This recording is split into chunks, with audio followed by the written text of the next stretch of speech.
नमस्कार, मी सुद्धा महाराष्ट्र खबर न्यूज मध्ये आपल्या सगळ्यांचं स्वागत। मनसे अध्यक्ष राज ठाकरे आज जुन्या खटल्यानिमित्त ठाणे कोर्टात हजर झाले होते।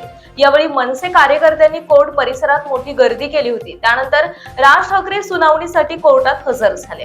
मात्र काही मिनिटांमध्ये ही सुनावणी संपली। या सुनावणी वेळी राज ठाकरे यांनी मला गुन्हा मान्य नाही असं एका वाक्यामध्ये कोर्टात उत्तर दिलं। त्यानंतर सुनावणीनंतर राज ठाकरे कोर्टाबाहेर निघत घराच्या दिशेने मार्गस्थ झाले।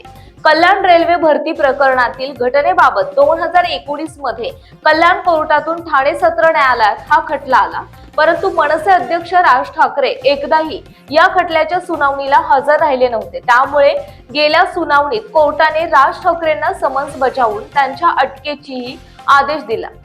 अटकेची कारवाई मनसेच्या वकिलांनी सुनावणी वेळी टाकली होती। पुढच्या सुनावणीला राज ठाकरे उपस्थित राहतील असं सांगितलं होतं। त्यानंतर आज राज ठाकरे इतर 7 आरोपींसह कोर्टात हजर राहिले।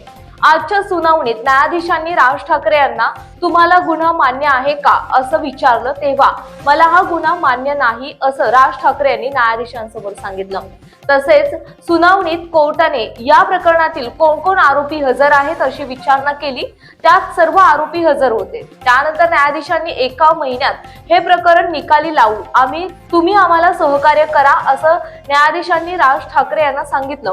त्यामुळे पुढील महिनाभरात पुन्हा या प्रकरणावर सुनावणी होईल आणि हा खटला संपवला जाईल अशी शक्यता आहे। 2008 साली कल्याण रेल्वे स्थानकावर रेल्वे भरतीसाठी आलेल्या परप्रांतीय युवकांना मारहाण झाली होती। या मारहाणीनंतर मनसे कार्यकर्त्यांवर गुन्हा दाखल झाला। त्यात रेल्वेने राज ठाकरे यांच्या प्रक्षोभक भाषणामुळे ही घटना घडली, त्यामुळे त्यांनाही आरोपी करण्यात यावे असं म्हटलं होतं। त्यानंतर कोर्टाने इतर आरोपींसह राज ठाकरे यांनाही आरोपी बनवलं। सुरुवातीला या प्रकरणाची सुनावणी कल्याण कोर्टात होती। त्यानंतर हा खटला ठाणे सत्र न्यायालयात हलवण्यात आला। या प्रकरणाच्या सुनावणीत राज ठाकरे यांना कोर्टात हजर राहण्याचे निर्देश कोर्टाने दिले। त्यानंतर आजच्या सुनावणीत राज ठाकरे स्वतः कोर्टासमोर हजर झाले। आपण पाहताय महाराष्ट्र खबर न्यूज। या बातमीचे प्रायोजक आहेत Shri Ganesh jewellers and Saraf, Pune.